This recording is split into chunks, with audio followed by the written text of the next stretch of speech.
जय दोस्तों, आप सभी का स्वागत है आपके अपने चैनल स्टडी विथ मी पर। दोस्तों, आशा करता हूँ आप लोग सभी स्वस्थ और मंगलमय बेहतरीन तैयारी कर रहे होंगे। दोस्तों, मेरा आज का वीडियो है जो आईटीबीपी की किसी भी एग्जाम की तैयारी कर रहा हूँ उससे संबंधित है। मैं बताऊंगा कि एग्जाम में कौन सी प्रश्नावली से या कौन से टॉपिक से, मतलब जैसे आपके मैथ लगता है तो मैथ में कौन सा टॉपिक इंपॉर्टेंट है, कौन सी प्रश्नावली इंपॉर्टेंट है, वैसे रीजनिंग का हूबहू जियोग्राफी वगैरह है, स्टैटिक में जितने भी जो पोर्शन लगता है हिंदी और इंग्लिश का मैं एक दो दिन में वीडियो डाल दूंगा कि कौन सा इंपॉर्टेंट है हिंदी में टॉपिक। हिंदी और इंग्लिश का दोनों का साथ डाल दूंगा, क्योंकि 80 वाले हैं उनको इंग्लिश भी आती है, साथ में जो टेली वगैरह है अच्छी उनमें भी इंग्लिश वगैरह का टॉपिक है। तो मैं शुरुआत करूंगा, ज्यादा वीडियो लंबा नहीं करूंगा। देखो, मैथ में कौन कौन से टॉपिक इंपॉर्टेंट है जहां से प्रश्न पुटअप होता है। देखो, ऐसे ज्ञान लेने से कोई मतलब नहीं, वही टॉपिक पढ़ो जहां से एग्जाम में प्रश्न पुटअप होता है, ठीक है। ऐसे तो मैथ में 20-22 प्रश्नावली होते हैं, किस किस को पढ़ोगे आप। जो मैं प्रश्नावली बता रहा हूँ उसको मतलब थोड़ा देख लेना, वहां से प्रश्न निश्चित ही आते हैं, समझ रहे हो। तो मैं आपको प्रश्नावली बता दूंगा। देखो, मेन है कस्टमर पे मैं लिखा हूँ सरलीकरण, आना चाहिए। बिना सरलीकरण के क्या है भाई, इसमें बोर्ड मास का नेम लगता है, आना चाहिए, ठीक है। दूसरी प्रश्नावली प्रतिशत, कोई सी भी एग्जाम उठा के देख लेना, सिंगल पर्सन भी, सिंगल एग्जाम में कोई सी भी, मतलब आपको 1-2% तो मिलेगा प्रतिशत से भाई, एक नहीं, मैं कम बता रहा हूँ, एक तो। तीसरी प्रश्नावली औसत, औसत का प्रश्न मिलता है। अनुपात समानुपात, ठीक है, अनुपात समानुपात। फिर है साझेदार पार्टनरशिप, लाभ हानि प्रॉफिट एंड लॉस, प्रश्नावली वही बता रहा हूँ जो एग्जाम में जहां से प्रश्न फुटअप होता है, ठीक है। बाकी तो किताब में आपको बहुत मिल जाएगी। फिर है साधारण ब्याज चक्रवर्ती ब्याज, एसआई और सीआई दोनों रट लेना भाई। जो प्रश्नावली बता रहा हूँ अगर एग्जाम में प्रश्न नहीं आई तो बता देना मुझे, डाल देना, बोला नहीं आ रहा है इसी से। आप भी एग्जाम दे रहे होंगे, ऐसे तो है नहीं कि प्रॉपर आईटीबीपी की कर रहे हो। तो ये प्रश्न इसमें मिलेगा। बाद में है समय कार्य और मजदूरी, समय कार्य मजदूरी, समय कार्य मजदूर से प्रश्न मिलता है। पाइप टंकी, पाइप टंकी से प्रश्न मिलता है। एक प्रश्न है रेलगाड़ी, रेलगाड़ी से किसी प्रश्न किसी एग्जाम में आता है, किसी में नहीं आता, लेकिन अमूमन आप देखोगे ना तो लगभग ज्यादा हार्ड नहीं तो मतलब थोड़ा कम लेवल का प्रश्न मिल जाए। आयु, आयु का प्रश्न मिलता है। और क्षेत्र मिति के अंदर ज्यादा नहीं, आप आयत वर्ग और त्रिभुज देख लेना एक बार, ठीक है। आयत है, वर्ग है और त्रिभुज देख लेना। ये आपके मैथ के टॉपिक हो गए। इन मैथ के जितने भी 10-12 टॉपिक है इनको एक बार देख लेना भाई, निश्चित। बाकी आप चाहे पढ़ो न पढ़ो, लेकिन इन टॉपिकों को पढ़ के जाना। रीजनिंग के लिए बताऊंगा मैं 4-5 टॉपिक, देखो, कोडिंग डिकोडिंग, ठीक है। फिर है रक्त संबंधी, जो ब्लड रिलेशन का है ना वो है। फिर है दिशा दिशा का मतलब दिशा ज्ञात करना।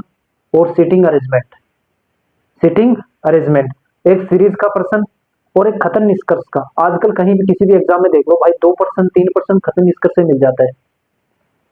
और फिर है एक दर्पण का छवि, दर्पण और एक इसका जल का तो उतना नहीं मिलता, लेकिन दर्पण का मिल जाता है। मैं 2018-19 18 में मैंने बीएसएफ दिया था ट्रेडमैन का, उसमें दर्पण का प्रश्न आया था। उसमें आया था 2:59 को दर्पण में देखोगे तो कितने बजेगी, बोला।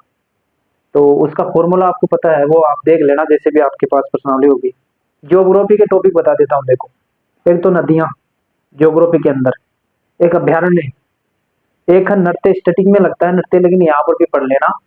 और एक पहाड़ी के बारे में बोला, कौन से चोटी वगैरह नहीं होते, कौन से राज्य की कौन सी चोटी ऊंची है, ठीक है। जैसे मान लो आपको पूछ ले कि दक्षिण भारत की सर्वाधिक ऊंची चोटी कौन सी है, या पश्चिमी घाट की या पूर्व घाट की सबसे ऊंची चोटी कौन सी है, हिमालय की सर्वाधिक ऊंची चोटी कौन सी है, भारत की सबसे ऊंची चोटी कौन सी है, या भारत में स्थित हिमालय की सबसे ऊंची चोटी कौन सी है, पूर्वोत्तर भारत की सबसे ऊंची चोटी कौन सी है, महाराष्ट्र की सबसे ऊंची चोटी कौन सी है, राजस्थान की, ऐसे आपको प्रश्न बता दिया।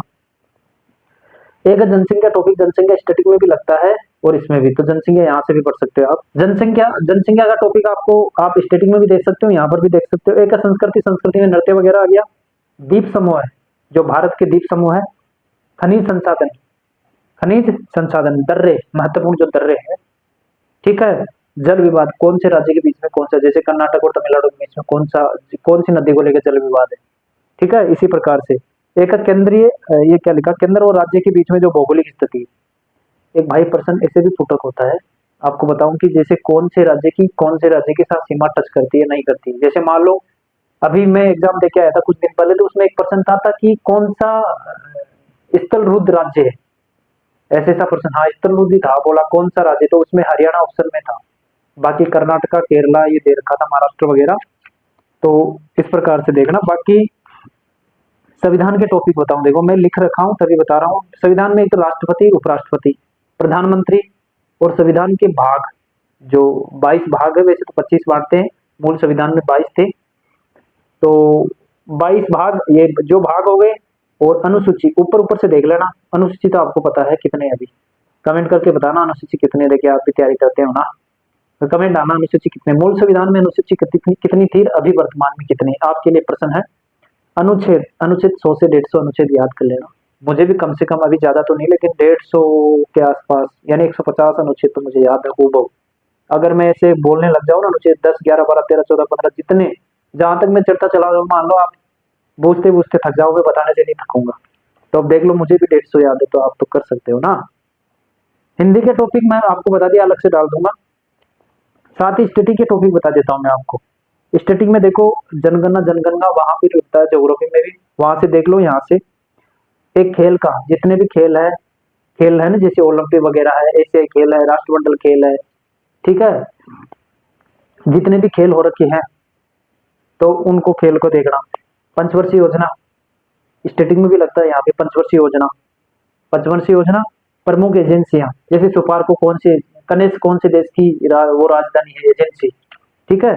और खेलों की ट्रिक मतलब कौन सा खेल किससे संबंधित है, जैसे उबेर कप का संबंध किससे है, आपको पता है, जैसे वोकर कप का संबंध किससे है। इसी प्रकार से दूसरा, खेलों में भी खिलाड़ी कितने होते हैं, पोलो में कितने होते हैं, हॉकी में कितने, बैडमिंटन में कितने होते हैं, बास्केटबॉल में कितने होते हैं, बेसबॉल में कितने होते हैं, जिम्नास्टिक में कितने होते हैं, रग्बी फुटबॉल में कितने होते हैं, पोलो में कितने होते हैं, वाटर पोलो में कितने होते हैं, ठीक है। जिम्नास्टिक का बता दिया आपको। तो इसी प्रकार से इन खेलों के भी प्रश्न पूछता है आजकल की, बोला जैसे एचसीएफ हॉकी, क्रिकेट, फुटबॉल में कितने कितने खिलाड़ी होते हैं, इसका भी मुझे कमेंट करके वो भेजना। 11 खिलाड़ी होते हैं उनके साइड, 11 ही होता है। एचसीएफ हॉकी, क्रिकेट, फुटबॉल 11 ही होता है। कबड्डी, नेटबॉल, वाटर पोलो में 7-7 होते हैं, बास्केटबॉल में 5 होते हैं। इसी प्रकार से बेसबॉल में कितने होते हैं, बेसबॉल में शायद 9 खिलाड़ी होते हैं, ठीक है। बेसबॉल अमेरिका का शायद वो है, खेल है। तो इसी प्रकार से देखना, जैसे मुझे याद है ना, उस प्रकार से आप भी याद करना। शहरों के उपनाम, जैसे इत्थर का शहर किसे कहा जाता है, ठीक है, केले का शहर किसे, खेलों के उपनाम, शहरों के उपनाम। मुद्रा का अच्छा, युद्ध अभ्यास, जो कौन सा देशों के बीच में, जैसे मैत्री किसके बीच में होता है, मित्र शक्ति किसके पास, शक्ति किसके पास में, मित्र शक्ति किसके पास में, किस देशों के बीच में होता है, ठीक है। इसी प्रकार से युद्ध अभ्यास कौन से देशों के बीच में होता है, समझ रहे हो आप। तो इसी प्रकार से युद्ध अभ्यास देख लेना। यूनेस्को स्थल, जो भारत में हेरिटेज है ना, यूनेस्को स्थल, उनको देखना। संगीत और वाद्य यंत्र, संगीत और वाद्य यंत्र, नृत्य और मंदिर व घराने, मंदिर व घराने, ये टॉपिक बता रहा हूँ भाई स्टैटिक के, इनको देख ही लेना। भारत के पड़ोसी देश, भारत के पड़ोसी देश मतलब भारत के देश के पड़ोसी देश की राजधानी क्या है, वहाँ का राष्ट्रीय खेल क्या है, वहाँ का मतलब जैसे कोई नृत्य वगैरह है, कोई या कोई धार्मिक स्थल है, कोई मंदिर वगैरह कि हाँ ये मोस्ट मंदिर है, जैसे श्रीलंका में कौन सा है, ऐसे 10 अवतार का मंदिर कौन सा है, सूर्य मंदिर, ऐसे प्रकार से जो मंदिर नहीं रहते, कोणार्क का सूर्य मंदिर जैसे अपने यहाँ ना, इसी प्रकार से मतलब मंदिर कौन से देश में, हिंदू मंदिर पूछ लेते हैं। एक पुस्तक और लेखक, राइटर, बुक और राइटर मतलब पुस्तक और लेखक। एक दिवस, जो दिन होते हैं ना, जैसे मेरे प्रश्न था कौन सा दिवस आया था मेरे भाई, 2018 या 16, 17 में आया था, एक टीबी का आया था, कौन सी एग्जाम दिया था उसमें दिवस, तो शायद मेरे बोर्ड 12 में पूछा था, जब मैं 10वीं था या 12वीं, उसमें टीबी का आया था। टीबी दिवस कब मनाया जाता है भाई, नहीं हो रहा, याद ही नहीं था, क्या करें। दिवस हो गया महत्वपूर्ण संगठन, महत्वपूर्ण संगठन, जैसे जितने भी महत्वपूर्ण संगठन है ना, उनका देखना। बोला जैसे सार्क है, दक्षेश, सार्क हो गया, G20 हो गया, G7 हो गया, जितने भी है ना, जितने भी संगठन है उनको, और एक बलों की स्थापना नहीं हो रखी, जैसे बीएसएफ की स्थापना कब हुई, आईटीबीपी की कब हुई, सीआरपीएफ की कब हुई, एसएसबी की कब हुई, इनसे जैसे असम राइफल की कब हुई, इन सभी जो बलों की स्थापना इनका भी देखना। क्योंकि मैं 2019 में एग्जाम दिया था सीआईएसएफ का, ट्रेड में इनका था उसमें, तो उसमें प्रश्न पूछा था कि सीआईएसएफ एक्ट कब आया था, सीआईएसएफ स्थापना का जो एक्ट था वो कब आया था। स्थापना तो 1969 में हुई थी शायद, हाँ सही है, 1969 में सीआईएसएफ की स्थापना हुई थी, लेकिन एक्ट पूछा था तो उसमें 1968 दे रखा था। तो मैं उसी समय से समझा कि यार स्थापना भी जरूरी है, एक्ट भी जरूरी है। क्योंकि मैंने 1969 किया था, वो प्रश्न मेरा गलत हो गया, और उसी वजह से मैं सीआईएसएफ में बाहर हो गया था ट्रेडमैन से। जब मेरिट लगती है तो पता रहता है कि यार एक नंबर की कीमत कितनी होती है, समझ रहे हो ना। बाकी आपको बताने की कोई जरूरत नहीं है, आप खुद समझदार हो भाई। वो तैयारी करता है बंदा समझ जाता है ठोकरी खा खा के। आपको पता है कि यार कितनी बेरोजगारी है आज के दिन में। ठीक है, बाकी मैंने टॉपिक डाल दिया। एक थोड़ी सी आपके लिए विशेष सूचना दे रहा हूँ कि मैं जल्दी ही कोशिश करूंगा कि ये जो एक एक टॉपिक डेली का डालूंगा टेलीग्राम पे, और उन्हीं टॉपिक को मैं भी पढ़ूंगा।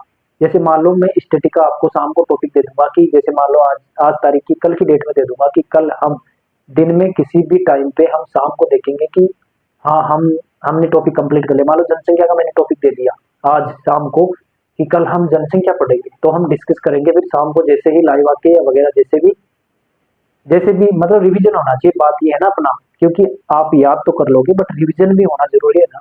तो मैं कोशिश करूंगा जल्दी ही कि हम नेक्स्ट डे का पहले ही टॉपिक डाल के उस पर दूसरे दिन चर्चा करेंगे, फिर जैसे ही रात हो जाएंगे अपना दूसरा डाल देंगे। ऐसे इस प्रकार से हम मतलब 15-20 दिन के अंदर अपना टॉपिक कवर कर लेंगे। जितने भी टॉपिक लगते हैं ना, स्टैटिक वगैरह है, ज्योग्राफी के अंदर है, पॉलिटिकल में है, साइंस में है, इन तमाम प्रश्नों के हम इन टॉपिकों को हम कवर कर लेंगे। भाई भाई सच बता रहा हूँ कि दुनिया न जाने किस मोड़ पे ठुकरा देगी अगर सफल नहीं होंगे ना। तो अगर तुम सफल हो ना तो भाई कोई तो कुछ ना कहे, लेकिन घर वाले जरूर कहेंगे कि हाँ ठीक है ठीक है। बाकी आपसे आपको क्या करना है, ठीक है नहीं, आपको सिलेक्शन है ना, बस सरकारी नौकरी होना चाहिए आपकी जेब में, और कुछ हो कि न भले ना हो।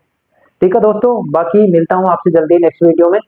और जो कैनन मेल का कल भी बोला था, मैं एक सर को मैसेज डाल रखा हूँ, वहां से बुक वगैरह नहीं आई मेरे पास, और टेली का भी डाल दूंगा साथ ही 1-2 दिन में। तो मैं जल्दी कोशिश करूंगा वहां से बुक वगैरह आ जाए। मैंने मैसेज तो भेजा था उनको, अभी रिप्लाई नहीं आया। तो ठीक है दोस्तों, जब तक के लिए जय हिंद, जय भारत, और कर दिखाओ कुछ ऐसा कि दुनिया करना चाहे सिर्फ आप जैसा।